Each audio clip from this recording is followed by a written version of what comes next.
beat the Wings. Yeah, what is it? The Aces can't beat the Wings. The Wings can't beat the Lynx. The Lynx can't beat the Aces. Oh yeah, the Aces. So far.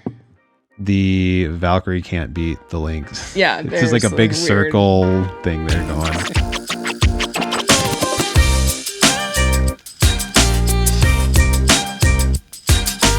Hi, I'm Caitlin. Hi, I'm Alex. And this is Raising the Game, a women's sports podcast covering primetime performers, the business behind the athletes and the leagues, and what the growth of women's sports means for the next generation of women's athletes. Here we are, episode 25. Yes. Halfway to the goal, I think that you set for us. Halfway to the goal, about halfway through the year. Yeah. We're still here. Still loving it. Having a good time. Have got a lot of fun stuff tonight. So many things. Are going to look into the NWSL, I believe. Yes. We're going to talk about. We're almost out of lack of women's soccer purgatory. Yeah, we're going to get there. But we are going to talk about the NWSL coming back, what the World Cup has meant for the NWSL is a little bit of a piggyback off of our episode last week. And really get y'all hyped for return to play. Yeah, then I think we got some PWHL coverage. Yes, draft happened last week. It did. We'll see how came with drama. See how right we were. We were not very right. We did get a lot of the top 10 picks correct, just not in the right order. So, and then rounding out with of course, WNBA action. Yeah. We're at about that test point that Alex has been mentioning, or had mentioned as his thing to watch as the season got started, right? About 15 games in for all teams. Yeah. So a little bit of a heat check. Yep. Where are we at? And what do we expect to see in the next 15? Yeah, absolutely. Should we do favorite thing? Yes, we should. All right. You go first because I have a bunch. Oh, okay. Great. So my favorite thing, there may have been a few, but this one was really timely. So last night, I'm watching the first ESPN Sunday night women's sports broadcast where we've talked about that here, where they have officially made that part of their standard Sunday night programming in the summer. And you have this classic matchup in WNBA, kind of the historical annals of the New York Liberty versus the Los Angeles Sparks. And of course, we're celebrating 30 years in the W, and so they really playing it up. They've got former stars there. Lisa Leslie, Rebecca Lobo is obviously calling the game. You've got Teresa Weatherspoon, probably others who I didn't see on the broadcast necessarily. But you have two teams right now in the W, the Liberty, who are a dominant force, a perennial contender for the title, who really seemed like they were like hitting this stride, right? Yeah. And they had jumped to third place in the league. We had said that was possible because they kind of had this stretch of games. And then you have the Sparks, who frankly really have been struggling. They've really been bolstered primarily behind the play of Kelsey Plum, and not really much else. But we've been saying for weeks about them, like they have the pieces. Yeah, they do. And y'all, you couldn't have scripted this better. So this is my whole point is it's maybe it was scripted. I don't know. But you had the Sparks down by like 15 or 16 points at one point in the first half to the Liberty. The Liberty have all of these all-stars. The Sparks Liberty are covering up Kelsey Plum. Like she's not really getting any open looks. She kind of looks hesitant out there and gets down to the wire. Last possession, Sparks are down by 2, and Erica Wheeler with the kick out to the top of the arc to Nneka Agumake, we call her Madam President, hits the tray to win by 1 at the buzzer. Nneka's number is 30. We're celebrating 30. Yeah. She's the one who is the leader through this historic CBA. Like, what a wild story. What a thing. Yeah. Like, I love a good sports story like that. So I was hyped about it. That was awesome. My favorite thing is Caitlin doesn't know what I'm about to do. So here we go. We have some stats for our first 25 episodes. Okay. A stat chart. I'm nervous. Total listeners so far. 1,950, 896 on Spotify, and 1,054 views on YouTube. Oh my goodness. Yeah. Number 2 here, the total ums, uhs, and silences over 24 episodes. We said 1,019 times, 742 times, and we had 270 silences longer than 3 seconds. All right. I have something to say about that, but you keep going. Countries. There have been at least 14. The Spotify analytics are not great at pulling out countries, so most of those are on YouTube. We had 1 viewer in India. Oh, all right. So there you go. Total words spoken, 324,645 words across 24 episodes. Okay. Using a 70K words as average novel length, we have spoken 4.6 novels worth of words. Oh, wow. So if you're listening to an audiobook, it's like we read 4.5 books to you. Amazing. Distinct sports and leagues covered. We have 58. Now, obviously, there's like some overlap there, like Olympic hockey versus Olympic this and that. But 58 total leagues covered. Okay. Episode 19 was our most listened to with 141 combined listens. It covered PWHL playoff chaos, the Detroit expansion, WNBA season 30 opens, and NWSL week 7. Oh, all right. Number of times we said like 5,787. Okay. 4 per minute over the course of our episodes. Instagram metrics, 792 followers, 150 posts over the last 90 days, because that's as far back as you can look. 340,000 views, reached 170,000 accounts, 16,500 interactions, 10,200 likes, 1,100 comments, 744 saves, 1,900 shares, and 283 reposts. Wow. And then distinct athletes mentioned, it's in the neighborhood of 75 to 80 is what we could pull out of the transcripts. And then we had 2,142 times that we started our sentences with so. So those are our stats for the first 24 episodes. And I thought I would do something fun to call out our first kind of 25 episodes. Fun. Thanks, babe. Yeah. It's fun. I can't tell if it's a critique of how we're speaking. Do we need to make improvements? Maybe a few. I would like to say that pausing and not hesitating, but waiting to formulate your thoughts, I think is a better move than just filling space. Yes, 100%. So you're never really going to take that away from me. We could maybe drop a few likes here and there. Well, maybe. Like, all right. Should we move on to headlines? That's so fun. Yes, I love it. All right.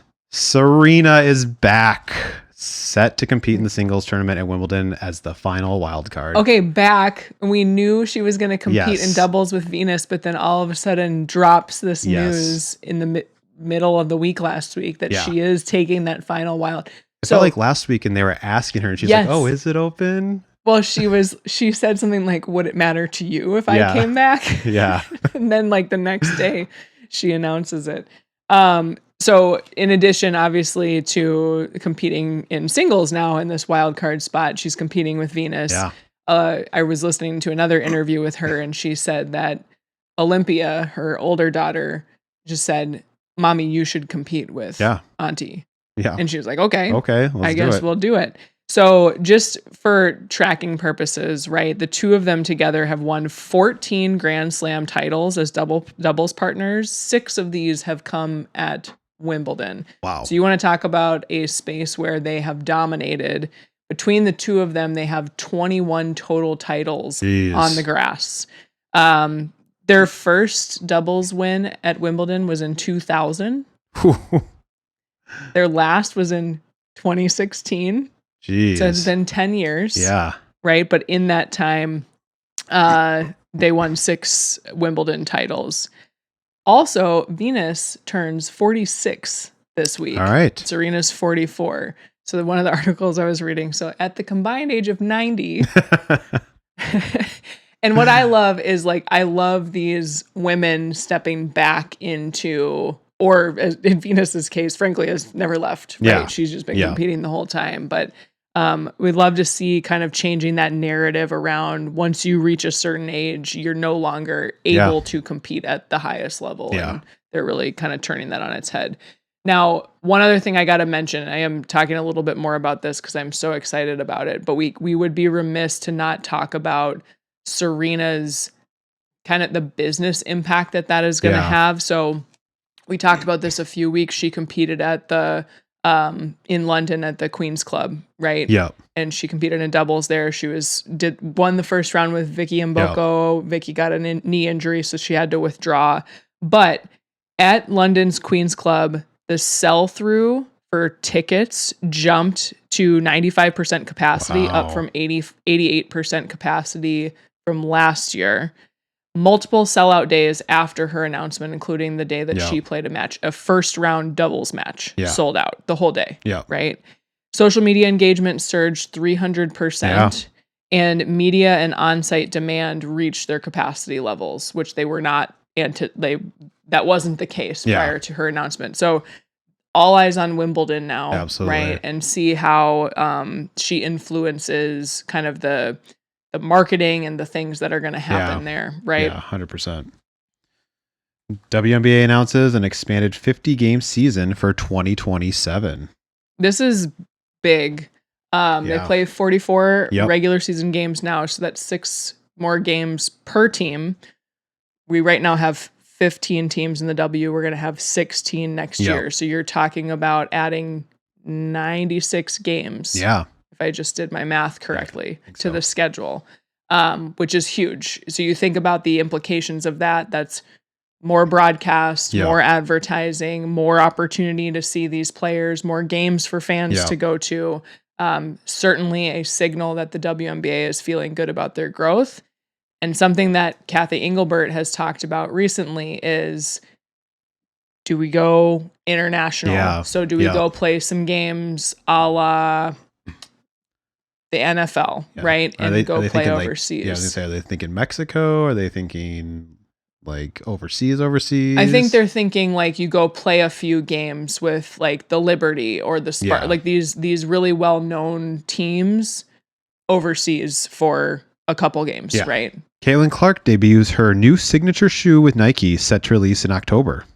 Yeah, so Clark joins, I think she signed, it was like a 6 or 8 year, $20+ million deal with Nike. And this is her first shoe. It's called the Caitlin 1. Yeah.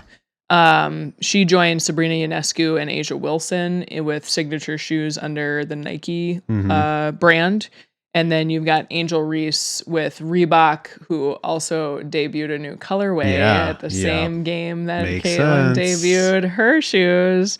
And then I didn't know this, but Brianna Stewart has a signature shoe with Puma. Oh, okay. I didn't know that either. 1 through 5, apparently. Okay. She's had the longest running signature shoe deal in the W. All right. In WNBA action, Olivia Miles just keeps breaking records. Marina Mabrey ties record for most three-pointers made in a single game. And Indiana just set the kind of record you don't want, becoming the first team to lose 3 times in 15 games when scoring 100 or more points.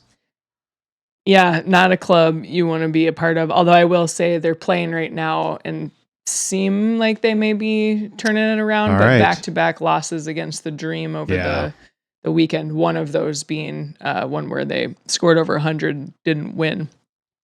In one of those games, though, I do want to call out another record. Angel Reese of the Atlanta Dream became the fastest player in WNBA history to 1,000 career points and 1,000 career rebounds. So flowers for her. Angel. Unrivaled starts a campaign announcing players who have signed on for next season using a new names on the map treasure hunt theme. So this to me is really interesting when you think about the marketing tactic. So we're like many, many months away from Unrivaled, but we are right in the thick of WNBA attention. And so Unrivaled is making this play of, hey, here are players that you're seeing around the W right now. They are going to be playing in our league come January, right? So 2 of those players that have been announced so far, the rest we have to wait for our treasure hunt clues to come. We've got Gabby Williams from the Golden State Valkyries and none other than Flau'jae Johnson, the Rook from the Seattle Storm. So we will be watching over the next couple of days here. I have no idea how many players they're announcing. I'm not really sure how many things we're going to hear there, but I love the approach and the attack and taking advantage of the momentum around women's basketball right now. No shortage of drama during the NWSL break for the World Cup, with international signings, coaching changes, and interleague transfers making headlines. Whew.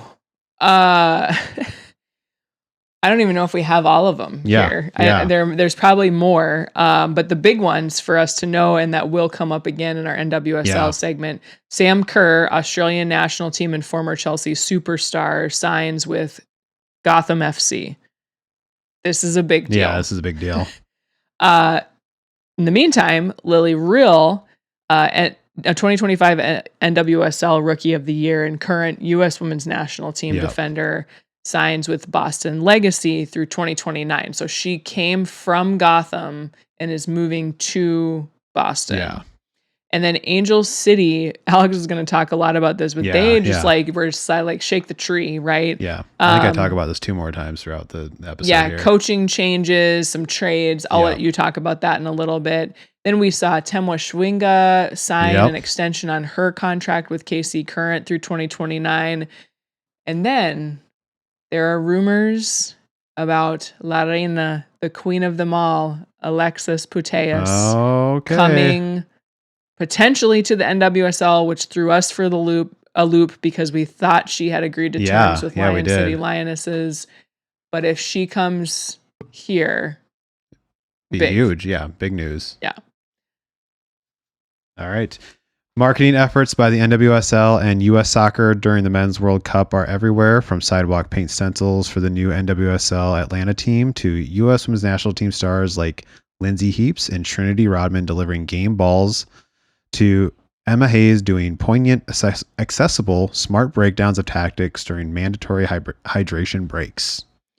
Yeah, basically everywhere you look, you are seeing things promoting either the U.S. soccer, like the U.S. Women's National Team, or the NWSL. And I was listening to a podcast today where they were talking to one of the marketing heads in the NWSL and really expanding more on this concept of like, let's ride this wave and expose fans to players and coaches and teams and cities, right, where there are NWSL teams are going to be NWSL teams like Atlanta. FIFA launches a free evidence-backed course for female health and performance, including modules on fertility, pregnancy, and postpartum. We need more of this. I love it. PWHL draft draws a crowd, reactions from fans. And we're going to get into a little bit more of this in our PWHL segment, but it looked like a beautiful, like they did a great job with the production of that. Yeah. Like I think made the players feel really awesome. Packed house where they hosted. Yeah. So really cool to see. Kilmer Sports Ventures and Illich Companies have joined the PWHL as strategic partners, becoming the first outside investors since the league started in 2023. So this is a huge signal for the long-term plans, I think, of the PWHL. Kilmer Sports Ventures are set to invest $100 million in the league. The Illich Company's investment was not disclosed. So more than $100 million going into the PWHL. Kilmer Sports Ventures in particular brings a Canadian investment group aboard, which I think is really important as we've only had the Walter Group really funding this from the get. And so to get some Canadian investment and buy-in on that side of the border is good, as we have a league that crosses borders. They are behind other teams like the Toronto Tempo in the WNBA, the Toronto Blue Jays as well. And then Illich Companies also owns the Detroit Red Wings, the NHL team in Detroit. And they happen to also own Little Caesars Arena, where the PWHL Detroit team will play alongside the Red Wings. Ottawa charged to make Canadian Tire Center permanent home they will share with the Ottawa Senators. Yeah, we'd love to see it. They were able to pretty much sell that place out all through the playoffs when they got to play there, and so I think there's a avid fan base there that wants to go to more games. It's a good move. In LPGA action, Miyu Yamashita wins the Meyer Classic in Belmont, Michigan. Yeah, this was apparently like a not contentious, but like a down to the wire finish this past weekend. In the Women's National Football Conference, the Texas Elite Spartans cap off an undefeated season to win the title again and cement their position as the best team in women's professional football. Is that like 3 or 4 now? I was trying to think back to when we did like an overview. Yeah, I was like, haven't they won all of the championships? It might have been all. I thought it was at least the last 3 or something like that. Yeah, so. They are quite good. Yeah. Obviously didn't lose this season. Yep. San Diego Rebellion may have challenged them, but we'll see. Yeah. All right, let's dig into this. We are talking about some soccer. Yeah, so a couple weeks ago, we left off the NWSL to go on this break, and we had a list of like, who do we think the break hurts and who do we think it helps? So just to refresh our memories, this was from episode 22, so about 3 episodes ago now. We said that this break was going to help Denver, Summit, Gotham FC, and then potentially our sliding teams like Chicago, Racing Louisville, Seattle, Reign, and Bay FC. Mostly because you kind of get to stop the bleeding for a little bit. You get a little bit more time to like sit back and game plan and make changes, which some of these teams have. Yep. Who might it hurt? We said Utah, right? Utah was on this like unreal 10 or 11 game win streak going into the break. I think it's really hard to like sustain that momentum. Houston had been on a little bit of a surge and then they had to hit the break, right? Yeah, exactly. And same thing with North Carolina. So those were the teams that we talked about a few weeks ago. We are going to talk about some teams that have made changes or have had certain events happen that we think are going to have huge impacts on the second half of the season. We're going to talk about Angel City.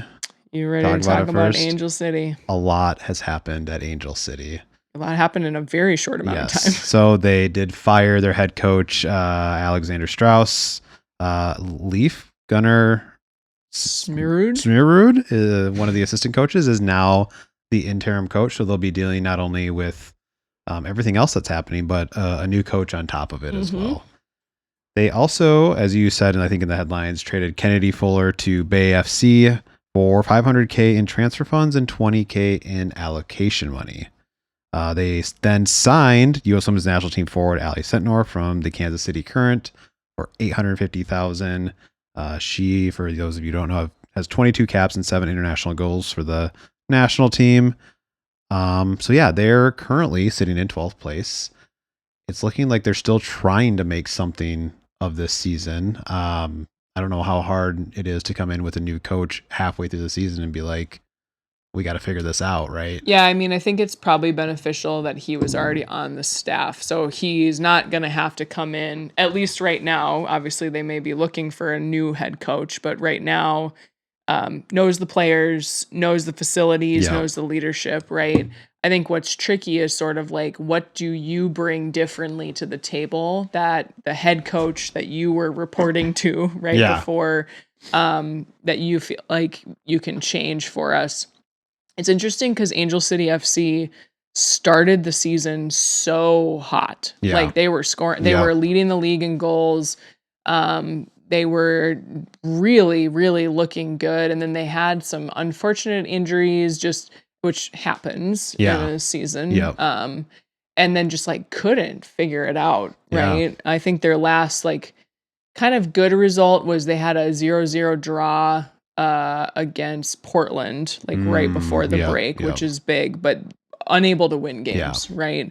And so I think the ownership, leadership there must have been saying like, something's got to give. We've got the pieces. You're the problem. Yeah. And right. I mean, it kind of feels like even down in that spot, in the 12th spot, it feels like they do want to win now. Like they're trying to make something happen with this season. Yeah. And remember, you've got to get to that 8th position to be in playoff. So the other thing that's interesting there, and I don't know exactly the specifics on this, but they've had kind of a coaching carousel a little bit over there from what I'm remembering, last couple seasons. So it also could be one of those things where, hey, we're gonna fail fast. Yeah.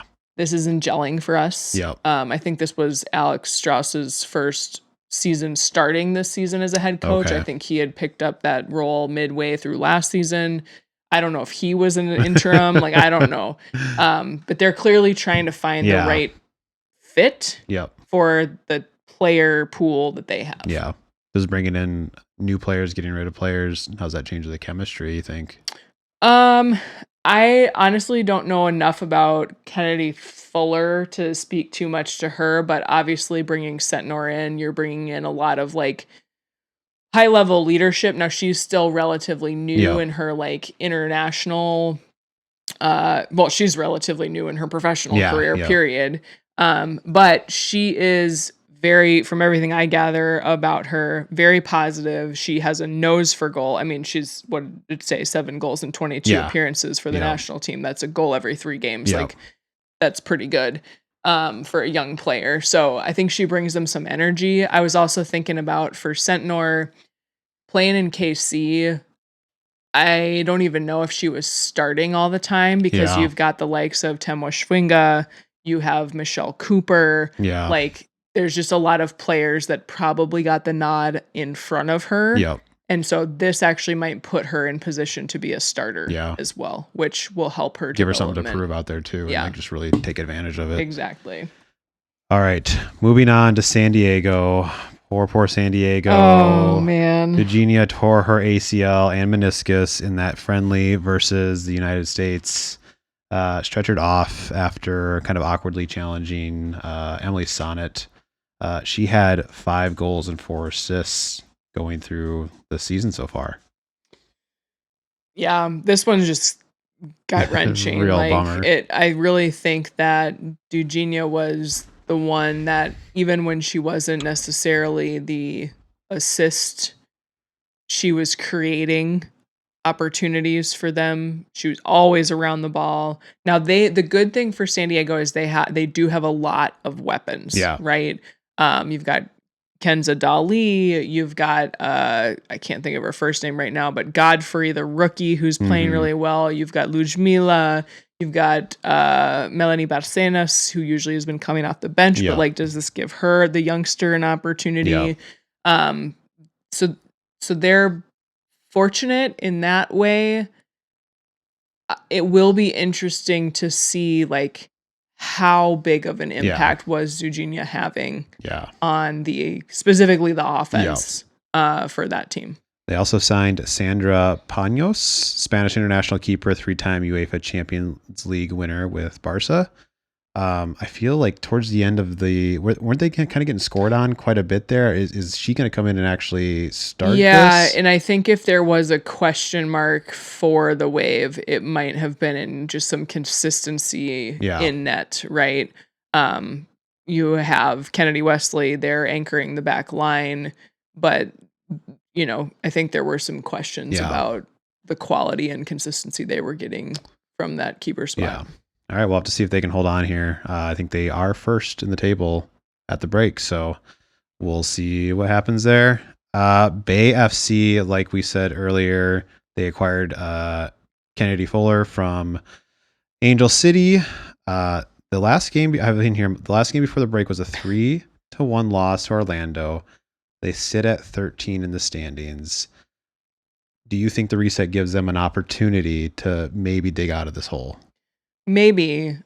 I've watched maybe like 2 of their games so far, and they seem very flat. Mm-hmm.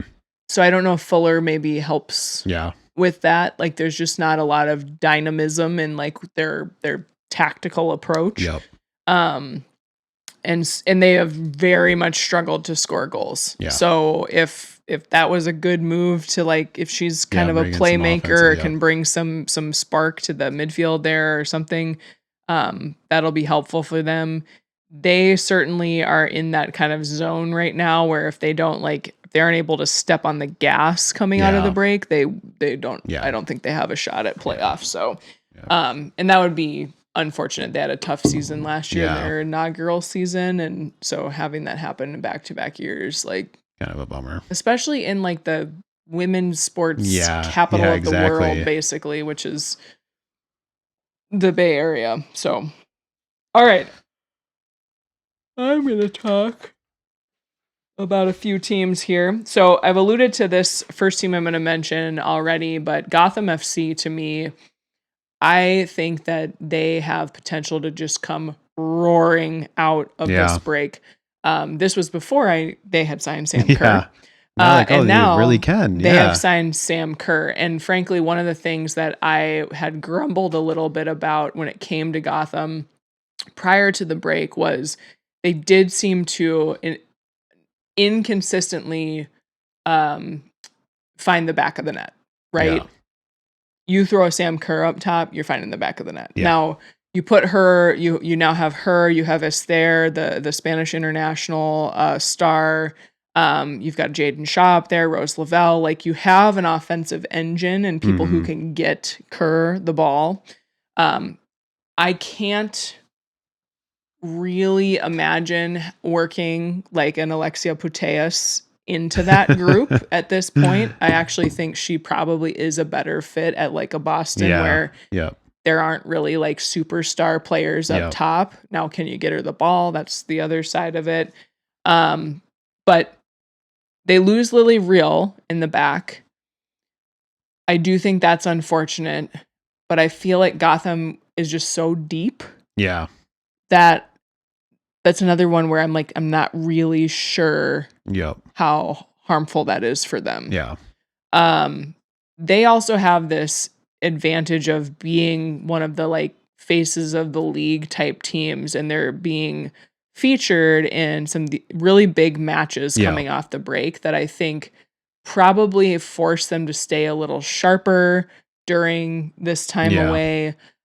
They play Kansas City Current, last year's Shield winners or regular season winners in the Challenge Cup this Friday.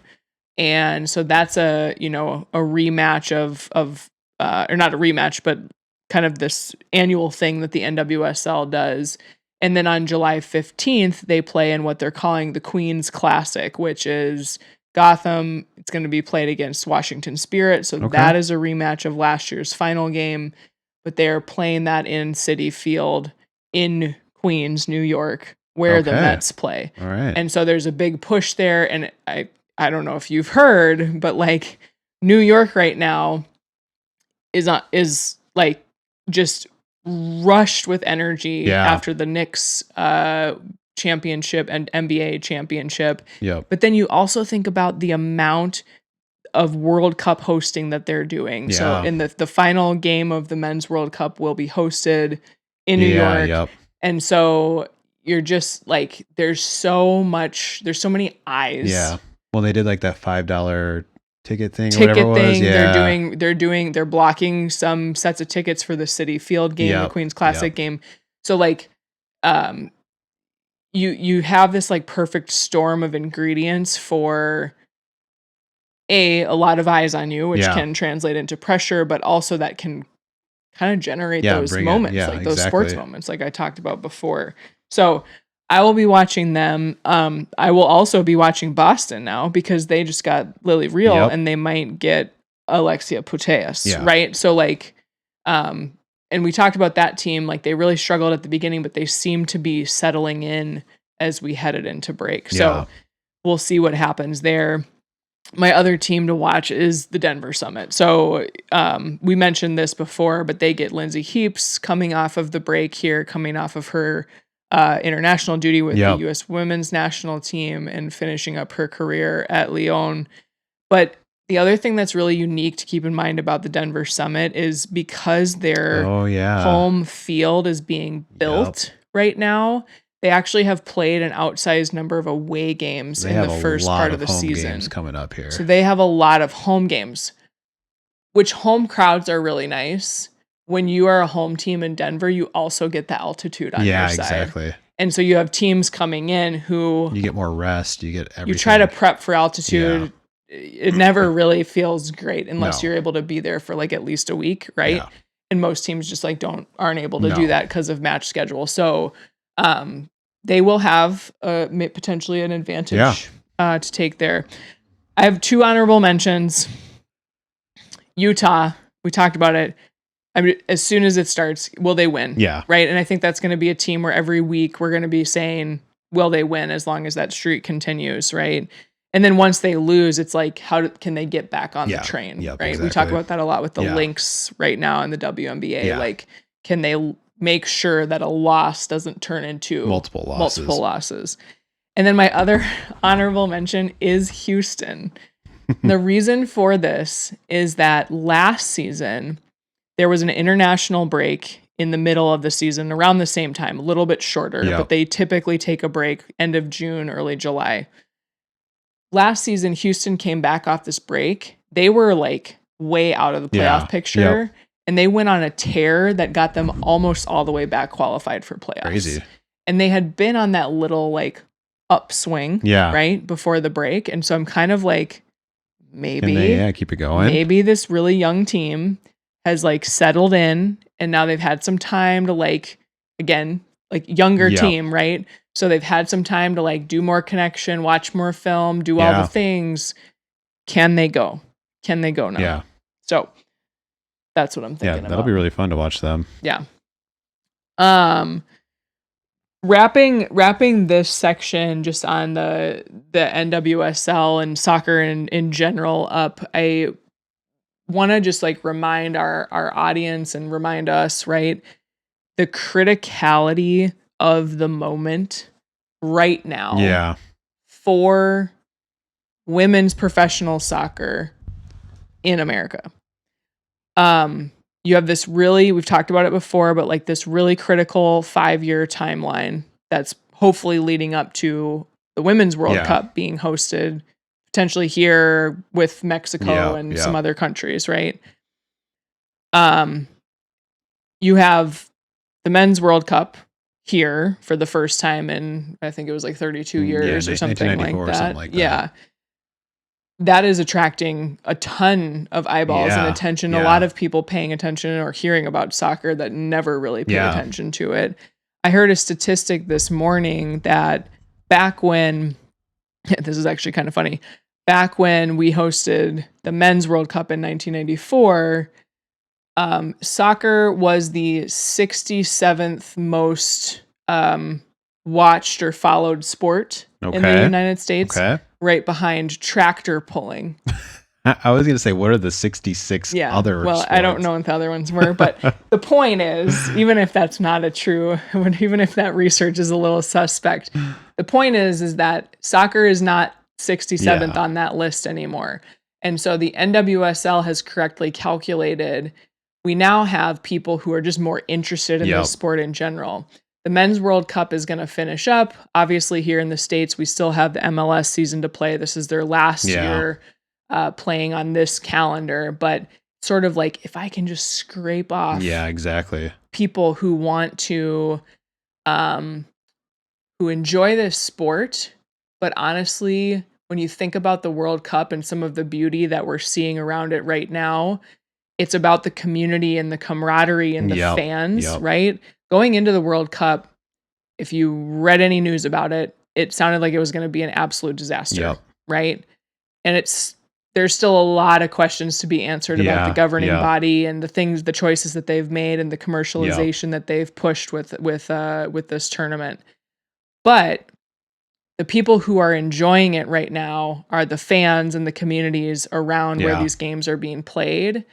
And what sports do we have heavy emphasis on community and engagement? Well, we've talked about the whole time we've done this. It's women's sports, right? And so I think that there's a bet being made by the NWSL right now to say, hey, we do that over here.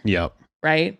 And then how do I spotlight my fans? How do I spotlight my product? You know, we've talked about some of those tentpole events for them. I think in 5 years, if you look back, when you look back at where was the point where women's soccer really took off even more? It's not going to be from next year's Women's World Cup. It's going to be from this year with what they're laying the groundwork for right now. Yep. And you think about like trying to draw attention to the international stars who are part of the NWSL, who will play in next year's Women's World Cup, who will be back for their national teams in LA in 2028 for the Olympics, and all of that kind of rolling towards 2031 in that World Cup with potential to host. So really cool to see. I love the bets that they're making. I love that they're leaning in instead of leaning out. I also think the break is really smart, because if they tried to play through this, they'd get lost in the shuffle. I think back to like our first 5 to 10 episodes where we were talking about, is the WNBA paying attention to the NWSL? Yeah. Because the NWSL seems to be doing a lot of smart business moves. Yeah, agree. Right. Agree. So, Time will tell. We will see. All right, we're going to talk PWHL draft. And I think we're going to get into a couple of teams and what happened with two of them. First, let's do a quick rundown. We're going to go over our picks. Our picks, Vancouver, we had Carolyn Harvey, which we got correct. Yay us. I don't think anyone got that wrong. No. I will bet a lot of people got this wrong. We had Seattle taking Layla Edwards. They took Abby Murphy. And then that's where the dominoes started to fall for us. We had Vegas taking Abby Murphy. They took Tessa Janicki. We had San Jose taking Tessa Janicki. Hey, at least in that top 4, it was all the same people, just taken differently than what we thought. Then Vegas took, we had them taking Kirsten Sims. They took Lacey Eden. Hey, Hamilton, Nellie Leighton. They took Nellie Leighton. Nellie. Then New York, we had Lacey Eden. They took Emma Peschel. Toronto, Izzy Wonder. They took Kirsten Sims. We had Minnesota taking Eliza Jalapenian. They took Sarah Swiderski. Boston, we had taken Emma Peschel. They took Grace Dwyer. Ottawa, we had taken Sydney Morrow. They took Vivian Jungles. So I'm sorry, Vivian. I did not look that up beforehand. And then we had Montreal taking Sarah Swiderski, and they took Petra Nieminen. We actually had 9 of the 12. Oh, that's pretty good. I was just trying to do not that in math. the order. Yeah. But yeah, I think it was a good for casual college hockey fans. Yes, exactly. We did pretty well. Exactly. Also casual, not knowing all the PWHL teams needs and all of that. Yes. Because who knew what they needed this year? Because everyone's team was exactly. Limbo. All right. So I think the next thing we're going to do here is we're going to kind of talk about the expansion / draft approach for a couple of teams. I'm going to talk about Detroit here. And I think what was really interesting is they seemed to go all in on the early phases. Yeah. Like they wanted to pull out what I have here is a veteran heavy, mostly offensive core. Yeah. Right. So they started with Daryl Watts, who got the first, she's a forward, got the first 4-year deal in PWHL history. Jesse Comfer, another forward. Britta Curl, another forward. Kayla Barnes, defense, and Hannah Bilka, forward. Mm-hmm. And so they kind of built that. They're going to be your leaders on your team. They're going to be most of your offensive talent. Yeah. Right. Also, there. just a bunch of national team stars, Olympic medal winning players. Then they pulled in Sydney Bard, defense. Taylor Gerard, forward. Shion Darkangelo, forward, and Nina Jope Smith, defense, to kind of round out right before the draft. And then right before the draft was their big move, Hillary Knight. Right. Via sign and trade with Vegas, they would give their 5th overall pick to Vegas in return for Hillary Knight. And then they also did more trading at the draft. Right. So first pick 15, they picked up Andrea Brandli. Yeah. From goaltender. Frölunda HC in the Swedish. Yeah. I had to switch goaltender. Yeah. Sorry. keeper, goaltender, yeah.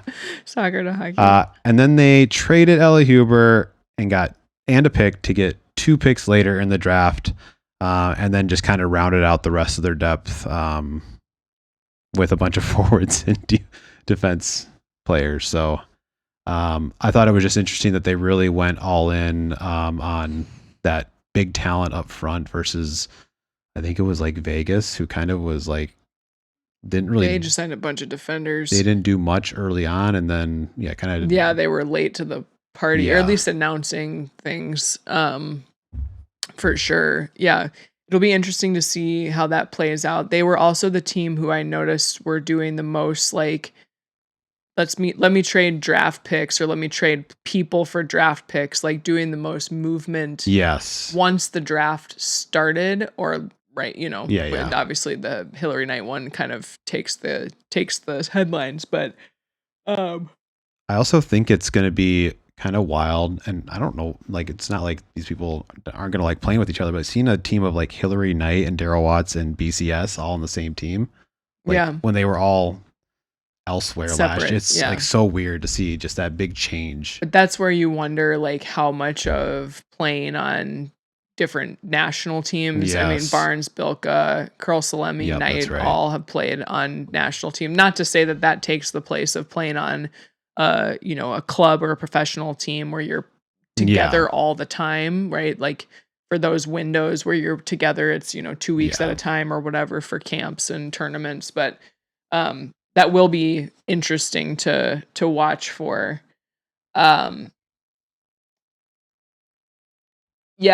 I think I'm going to take a different tack. So Alex, covered one of the 4 expansion teams and their approach. I would say that Hamilton landed in a similar boat to Detroit in that they signed a lot of offensive talent. Yeah. They went in hard immediately. Yep. And so we'll see. Whereas, San Jose and Las Vegas, I really don't know. And like just a quick note on those Detroit and Hamilton too is like, there's a lot of big names on here. We're going to have to see how that ends up with their actual signings and cap space and things like that. Right. I noticed, I don't know when the actual signings come through for the draft, but they have not signed a lot of these players yet to contract. So I don't know if they're still trying to figure out a lot of that contract stuff or if that comes later. But that's kind of where they're at right now. Interesting. Sorry. I know y'all hate this. We film it late. But we're parents. Film late. We're parents. So I'm going to talk about an expansion team from last year. All right. I'm going to talk about the Seattle Torrent. So let's be very clear, right? This was an incredibly disruptive thing to go through for all teams in the league, right? There is no team that was left unscathed by this process. Yeah. But I think that the Seattle Torrent fans would argue that they were the most scathed by the process.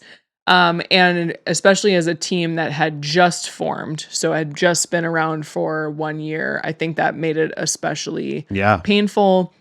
I think Vancouver was like the least touched team from shifting around and taking players type of situation. And so very different stories between the two expansion teams from last year. There were a lot of fans on social media saying that the 1-year-old expansion team should have had a little bit more protection and things like that. Yeah. Like just breaking that team up so quickly. Yeah. And I kind of get it. I kind of don't really. I can appreciate the sentiment. I do think they should have gone higher in the draft picks. Yes. I think that it was a mistake to keep. Well, I guess Vancouver and Seattle did get the draft picks before the expansion teams, but I think that New York and Toronto should have gotten draft picks before 100%. The expansion teams.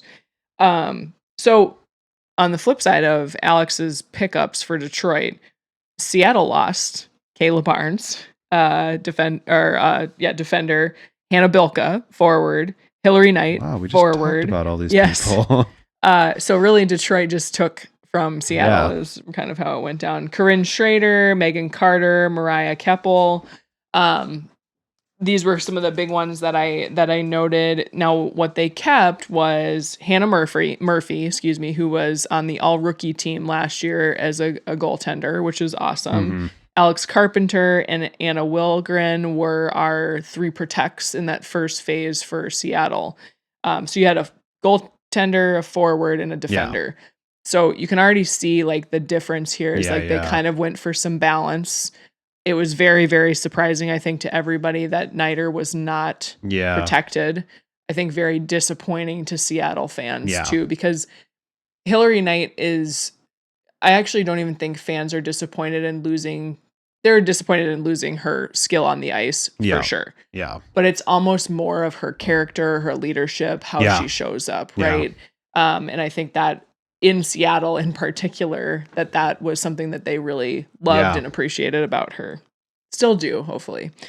They also were able to keep and protect defender Julia Gosling, Danielle Serdachny, Michaela Grant-Mentis, Aneta Terelova, Teresa Schafzel, Emily Brown, Lexi Adija. That's a fun one. Yeah. And so that's, if I recall back to like watching their games, like that's a pretty good core at the end of the day. But you did lose like your biggest, outside of Carpenter, frankly, your biggest, most known names, your Olympians, that sort of thing, right? Now, they drafted, they had the second pick in the draft, and as Alex mentioned before, they took Abby Murphy, who is the standout forward from the University of Minnesota. You've probably seen highlight reels of her puck handling abilities and her goal scoring abilities. She is very, very good. Yeah. She also happens to be a little bit controversial. Yep. And I'm going to talk about that in just a second. In addition to her in the draft, they took a defender from the University of Minnesota, Sydney Morrow, Emerson Jarvis, Grace Elliott, Gracie Gilkison, and Gabriella Durante, who is an Italian international goaltender, to back up Hannah Murphy. And so some forwards, some defenders, they're again kind of playing this balance game. Where I think that this was especially hard, an especially hard pill to swallow for the Torrent fans was, like I just said, you went from Hillary Knight, using her as kind of this symbol of leadership, inclusivity, excellence in her craft, to what fans see in Abby Murphy as somebody who may have beliefs or values that are exclusionary, that are troubling to that fan base, right? Similar to Britta Curl. Yes, Salemi, exactly. Right? Somebody who we really struggled as Frost fans because she's on our team. Yep. And she is able to produce on the ice. Exactly. Which is good for our team, but we don't really care for her views and values in the way that she, kind of shares those with the world. Yeah. Right.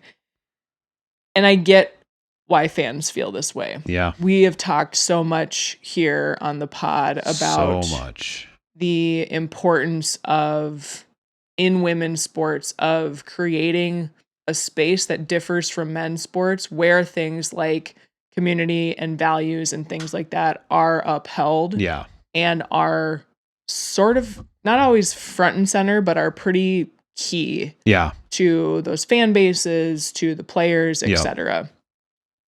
And so I think they feel a little betrayed. Yeah. You also have this like new fan potentially, right? So we have fans who are just like new to professional sports in general. Yep.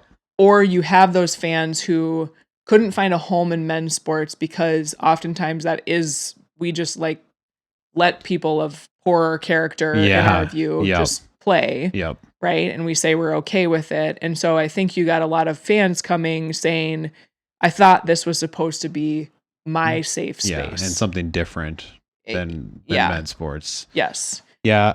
Go ahead. No. You. Well, I mean, I think we've talked about this a lot, and I think it's hard for, like you said, someone for there to be this community that feels so inclusive, so welcoming. It's this new place for new sports fans to gather. But then at the end of the day, the people who run the teams, the league, whatever it is, whether it's PWHL or anywhere else, their main goal is not, I'm going to break it to you. The league's main goal may be to build a community. The team's main goal is to win games and win a championship. Yep. And that's how they make money. And unfortunately, sometimes that means bringing in somebody who is not aligned with the overwhelming community of the sport. Yep. And it's going to be a tough pill, I think, for a lot of these new sports fans to swallow. I am all for people trying to make change and make it so that we don't have to swallow those pills. But it's going to be a very difficult change if it ever happens. Yeah. I also do think like you do have to give, you can hope that maybe the player gets into an environment that they learn something new, right? And they change their behaviors and their actions and their support of certain things that are harmful because they're kind of shown them in a new light, right? But that aside, right? I think to your point, like the goal is to win games. This is a professional sports league. These players want to win games. I guarantee you that. And right now, like, we have very little idea about what the product on the ice is going to look like. So I understand the feelings around alleged or proven like sentiments from these players and not liking them and what have you. But like, there is an assessment to be done on like, does that translate into success on the ice? I think we've seen instances where some behaviors are seeming to cause challenges on the court. Right. Or the field or the ice. And so like, those are things that they're going to have to assess. I'll finish with this. I mentioned this at the beginning, but Seattle had the highest average attendance of all teams last season. And I've already seen on social media people like saying that they're going to withdraw their support as a result of this. And so I really think that's interesting. And we talked about like the idea of the fluid fan in our last episode and how fans aren't necessarily loyal to a team, but they're loyal to an ideal or something or a player. And so I kind of wonder, like, are we going to see like torrent fans like popping up? They're going to become Vancouver Golden Knights fans, or they're going to become, San Jose fans or something. I'm not saying that those are ideal spots for those things to land, but I'm just saying like, right? Like, will we see kind of this shift? It seems like an example of an opportunity to test the theory that maybe women's sports fans aren't just about the team in their hometown. If there's a group large enough to actually like break away and stop supporting a team, I actually wonder where and if there's a tipping point for a specific league to say like, we kind of have to like think about this, or like teams as we're building our teams, like, will this exclude our fans on a large portion? Like at some point it may become a business decision to not employ certain players if the fans actually prove that is a big enough deal to them to watch the sport. So fans, you definitely have a voice. I doubt that there are as many of you upset about this as it may seem to make that change. I would also just say like, there are, however, 22 other players on the team who are doing this for their living. Like we also need to be thoughtful about like, yes, our dollars are going to the league and we might not agree with the league, but the league is paying these ladies salaries. And so if we want to support the larger group, right, I do think we need to kind of stay invested on the overall goal, which is like starting to float all the boats of these women's sports leagues. Yes, exactly. Right? Okay. It is definitely it's really tough. It's a tough blade to dance on, that razor's edge, just like both sides. And this is where it is hard being in the women's sports ecosphere, right? Because it is different, because we don't want to make exceptions for bad behavior. We've found kind of a new environment where we don't necessarily have to do that because it's not necessarily the precedent.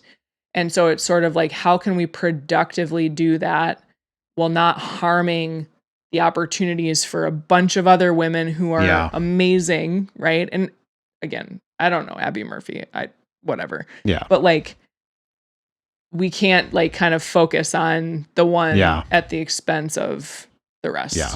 But it's tough. It is tough. All right, what's next? What is next for these teams? Well, if you can't tell, I've been on a marketing kick lately. So I'm sort of wondering, we now have had the draft, we're in the free agency signing period. So there's like a little bit of noise to be made here and there, but it's like, how do you bring the eyes back to your league? They need to sell season tickets for these expansion teams, well, and probably existing teams too. And so like, how do you kind of keep the momentum going? And so a couple things I thought of were, you have 4 teams that need names. Yeah. They're right now PWHL Detroit and PWHL Las Vegas, right? They need team names. Yep. And so I imagine that there's going to be events staged throughout the rest of the summer or into the fall to announce the teams and the mascots, and we'll get to see more of the jersey colorways and whatever. Yep.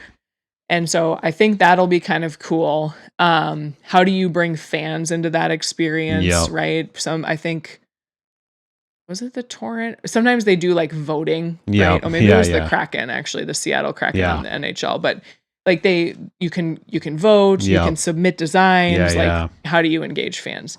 The other thing that's coming up, and this is right before the season starts, but is the IIHF World Championship. So this runs from November 6th through the 16th. They already have like the group stages set. And so a lot of these women, much of the league, right? I think it was this past for the Olympics, it was like over a third of the league was going to play in the Olympics. So presumably a similar proportion for IIHF World Championships.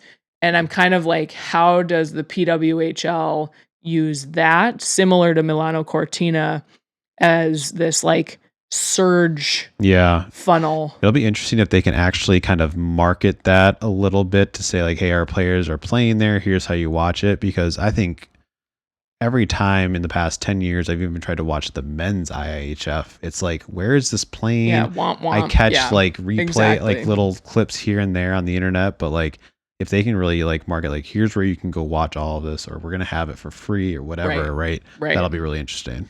Yeah. So we will be watching out for those things. Like we said, season will start right after that tournament. So they actually are delaying the start to the season because they didn't want to play like 3 games and then have to break. Like that's kind of silly. So, but that's what we've got ahead. All right. For PWHL. All right, let's dig into this WNBA. We are at the 15 game mark, and we have a heat check here. Heat check. We're gonna keep this pretty brief today, I think, as far as like digging into the teams specifically. But we are gonna talk a little bit about, I tiered out the teams into 3 groups, so we'll go through that, and then we're gonna both share like what are we watching for in these next 15 or so games. It is about 12 games until the All-Star game. So I'm kind of, that might be like my marker a little bit. Okay. So far, as we have gotten into the season, we have my 3 tiers, which are top contenders, challengers, so the middle of the pack, and then what I'm calling disruptors. I believe that on any given night, most teams can beat any other team. Obviously, you're not going to like have consistent strings of wins with these disruptors, but these disruptors could play a really critical role in what happens to the contenders, and specifically what happens to the contenders and the challengers. So top contenders, we've got the Minnesota Lynx, the Las Vegas Aces, the New York Liberty, the Atlanta Dream, and the Golden State Valkyries. Dallas Wings fans are going to get mad at me. I do think that they are a very good team. Yes. I think that they have the most inconsistent defense of the top 6 teams, and I think that defense wins championships. Yeah. And I think until they figure that out, the Valkyries are in there because they have consistently good defense. And they shoot the 3-ball like no one else's business. And so if they shoot the 3-ball well and play the defense that they can play, they will win most games. Yes, they will. Dallas has had they're good. Yeah. They are good. AZ FUD fans. But they are inconsistent. Yeah. All right. Challengers. Dallas Wings. They're at the top of my challengers list. Yes. Don't get it twisted. Indiana Fever. Washington Mystics. Yeah. Toronto Tempo. And the Portland Fire. Now, I will say this group kind of splits itself into 2 because I think the Wings and the Fever are clear contenders. Yep. I think they'll be in the 100%. Playoffs, right? The next 3 is I'm not really sure what you're going to get on any given night, but coin toss. Definitely coin toss. Coin toss, yeah. They definitely can challenge, right? We just saw that. Yep. The Mystics beat the Lynx. Yep. The Tempo right now have a little bit of a challenge for themselves in that both Brittany Sykes and excuse me. I was thinking about the Mystics. Kiki Rice, their rookie point guard, are out on injury, kind of indefinitely expected to return, but that's 33 points per game for that team. So we'll see how that goes. And then my disruptors are the Sparks, although I will say the Sparks the Sparks are right on that edge. Their stock is rising. They're right on that edge of challenger. The Storm, the Sun, the Mercury, and the Sky. Those last 4. Yeah. It's about all you can say is Now, the poor Sky, this is in my setbacks. So maybe I won't get to it. I'll wait. I'll save it. So that's sort of how we broke them out. Yeah. What are your thoughts? I was just gonna say, I think the Sparks could rise to the ranks to the top of the challengers by the end of the season, potentially. As long as Kelsey Plum stays healthy and they have some other things working there, they get consistent production from a few other players. Yeah. I feel like they have so many players that can produce, but it's Ariel Atkins, where are you at? Erica Wheeler, where are you at? Yeah. Neka Ogumuke, where are you at? Cameron Brink, where are you at? Yeah. Can we consistently produce? Yeah. All right. So what are we watching for through the next 15 games? You want to go first? You want me to go first? Yeah. So, we did just say the Wings were at the top of the challengers list. They are. I want to say it's way better than last year. I think we are seeing a transformation with the Dallas Wings. I want to remind everyone, last year they were 10-34. We said this year they will definitely not be 10-34. We did say that. Look at them. They're currently 10-6. So unless they want to lose 28 games straight, and I'm not trying to hex them, they are going to be better than last year. They won't do that. They play the Seattle Storm tonight. Yeah. We'll see what happens. Yeah. And then I think the other storyline there outside of the Fudd Beckers reunion is Jess Shepard. She's averaging 5 more points, 4 more rebounds, and 3 more assists than she did with the Lynx last year. Yes. And she has 2 triple doubles. So she is playing. She's averaging a double basically right now. I think at this point, or pretty darn close to it.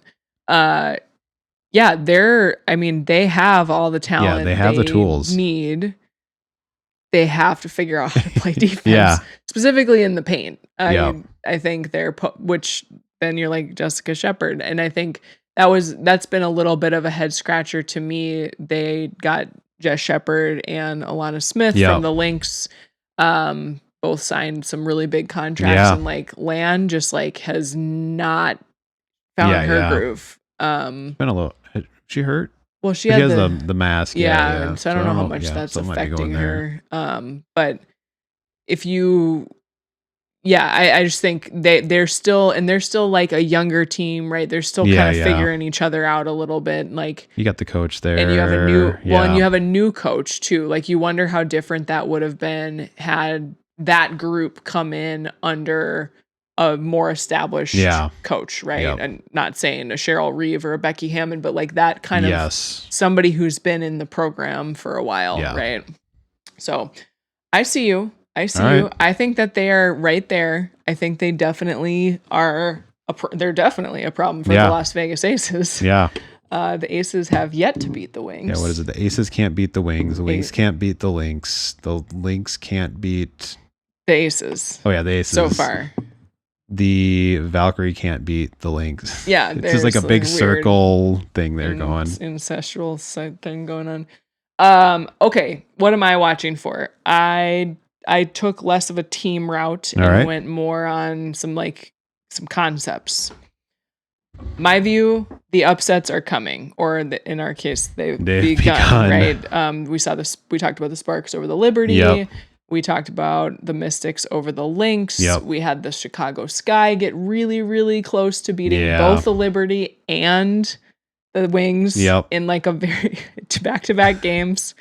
And so I think you're going to start to see. So here's why I think we're going to see more of that is now I believe almost all the teams have played each other at least once. I think there's a few exceptions to that. Yeah. Like I know the Lynx haven't played the Liberty or the Fever, but they've all kind of seen each other now at this point. And Olivia Miles is like not a surprise to anybody anymore. Yeah. And we're actually seeing that play out on the court, right? Golden State had a game plan for her.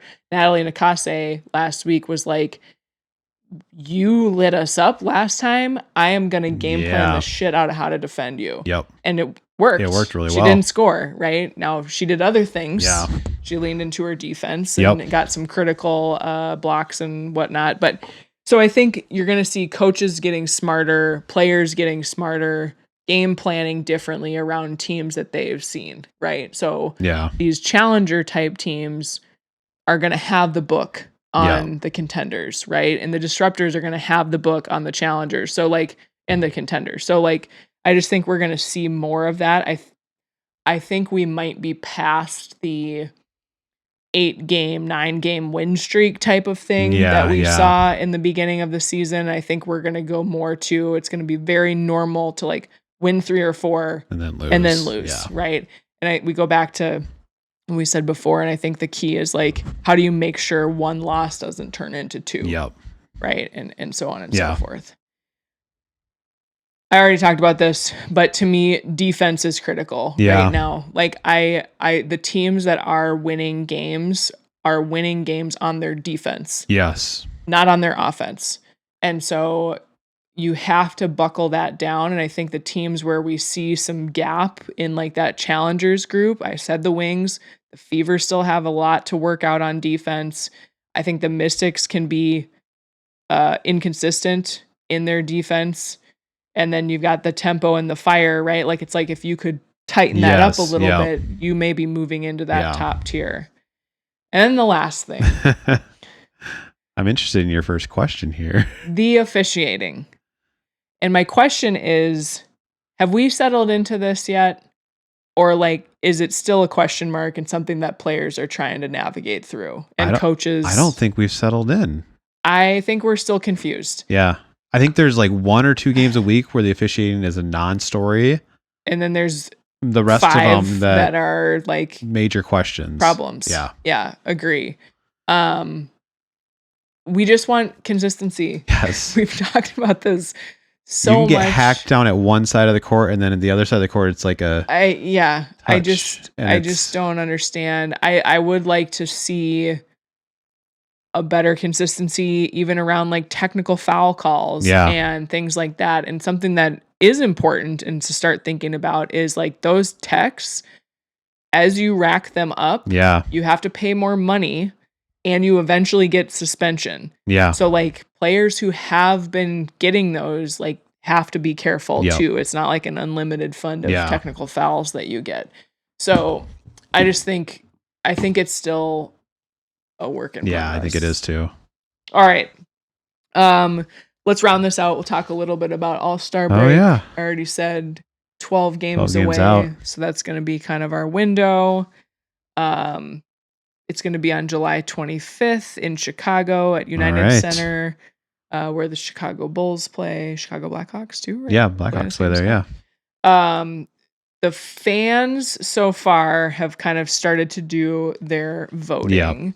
And as of the middle of last week, which was the last time that they posted those votes, we had the following kind of in the top 10 here. So we had Asia Wilson, number 1, with a little over 300,000 votes.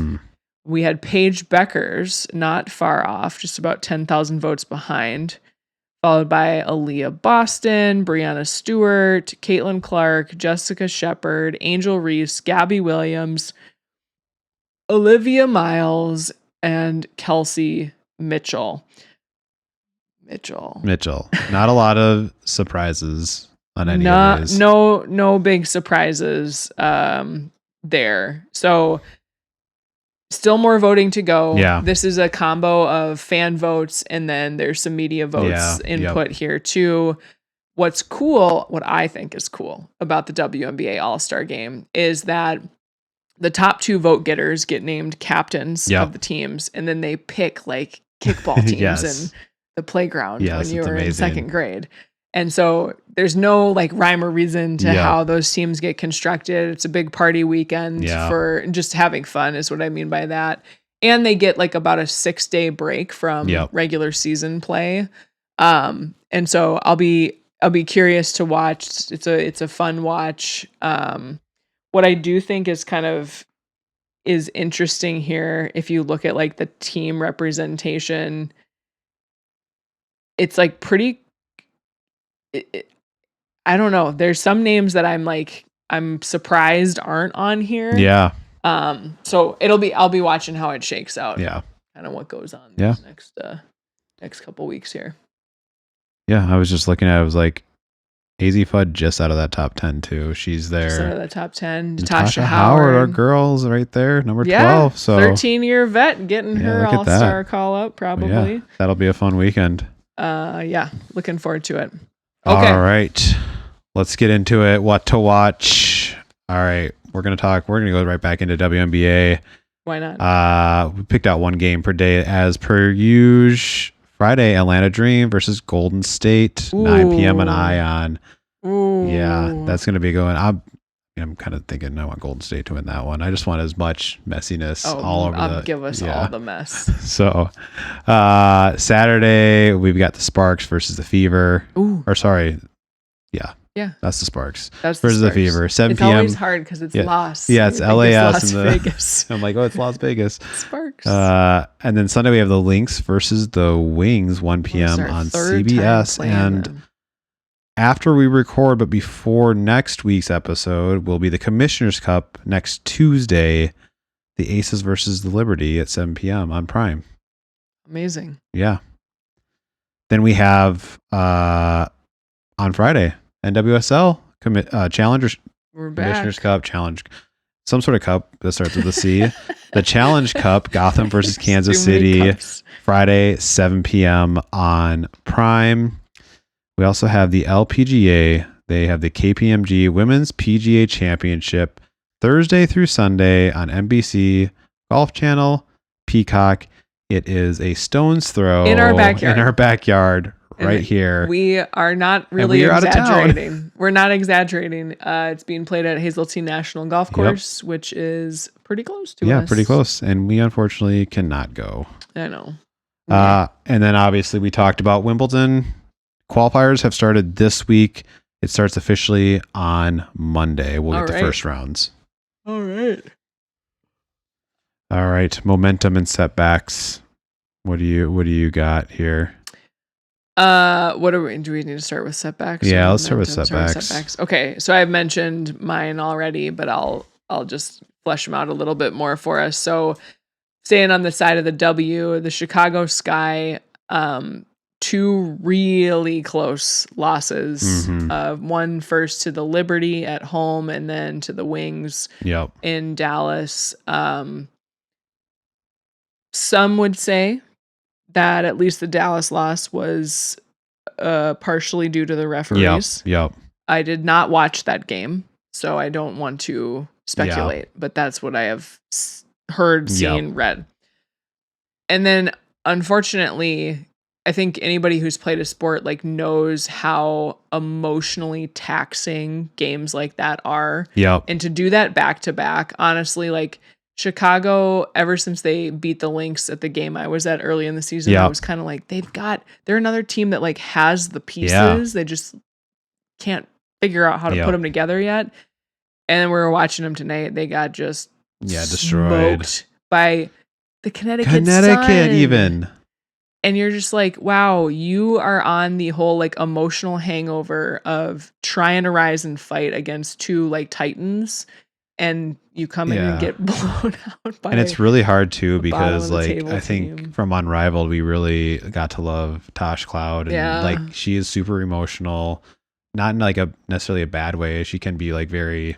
Like she's an emotional leader. And so like it's really hard to see brings energy. See that happen to someone like her who is just so invested in just playing good ball. So yeah.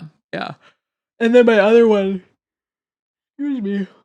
is the Toronto tempo. So I think I had the tempo in that like challengers bucket when we just talked about it, but I do think that these injuries to Sykes and Rice are really detrimental to them, and I think we've seen that they were losing to the Dream by like almost 20 points when we came in here to record. Like and they've been inconsistent defensively. So I see them actually maybe falling into that disruptors bucket. Yeah, for sure. My setback, I don't know if it's a setback. It's more like, will the chaos at Angel City pay off? Is it chaos and it's going to not go well for them, or is it going to reinvigorate that team and kind of see them a lot of change find their way into the playoffs? So, I don't know if anything there is really a setback, just like, what are we going to see happen out of there? Sure. And, what will happen? And then for me, momentum, I just said soccer. You got the World Cup. We've talked about the Challenge Cup on Friday. We've got the Queen's Classic. We have all these international signings. Alex and I were talking earlier before taping of, just about 6 months ago when we started this, there was this like panic in the NWSL that we were losing all of this top talent, and they instated the Rodman rule. You saw Trinity re-sign, and now you've seen this draw, right? We haven't even seen, something for San Diego that's really poignant that we forgot, but Katarina Macario is there.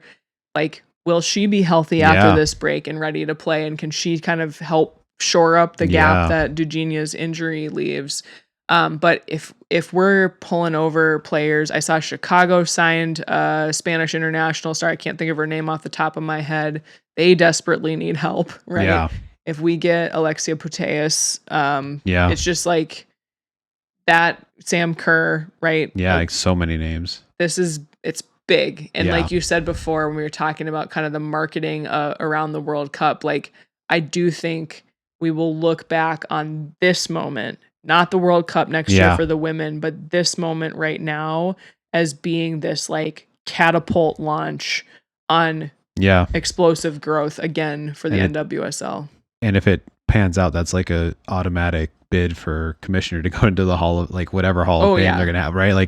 Like if they can pull this off, it's gonna be amazing. 100%. So that's my momentum. What's yours? Mine was just I think the WNBA in general. I think looking back on our 25 episodes, we talked a lot in the beginning about how we thought they were kind of not doing well in the CBA negotiations as the league, as like the commissioners and stuff like that.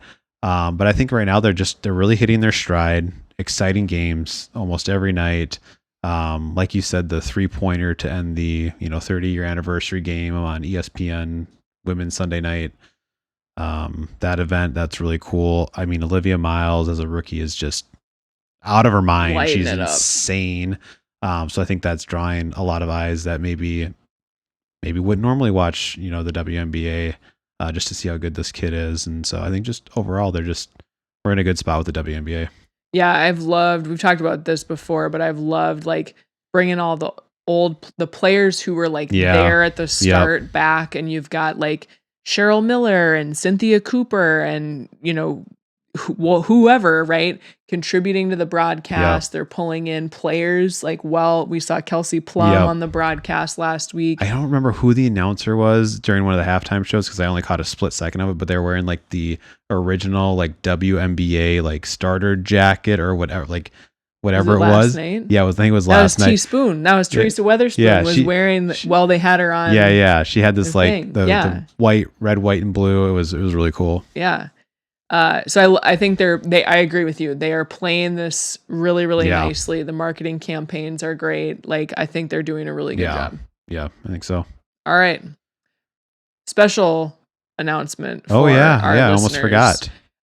So next week we are actually out on vacation. Yep.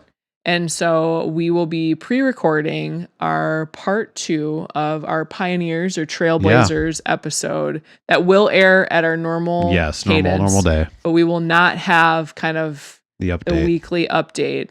So you're going to have to go 2 weeks without your day-to-day sports news. And then we come back, we'll do 4 hours for catching up on everything that we missed.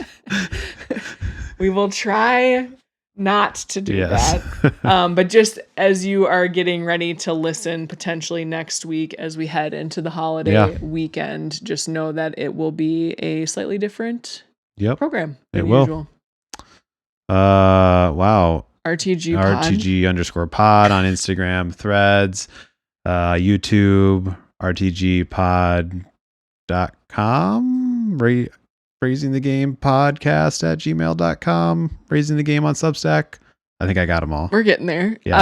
Like, save, subscribe, comment, share, things. Do all the things. Yes. Obviously, it helps us. Yeah.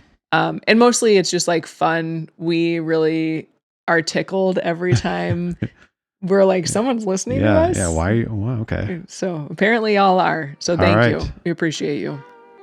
Till next time. Bye. Bye.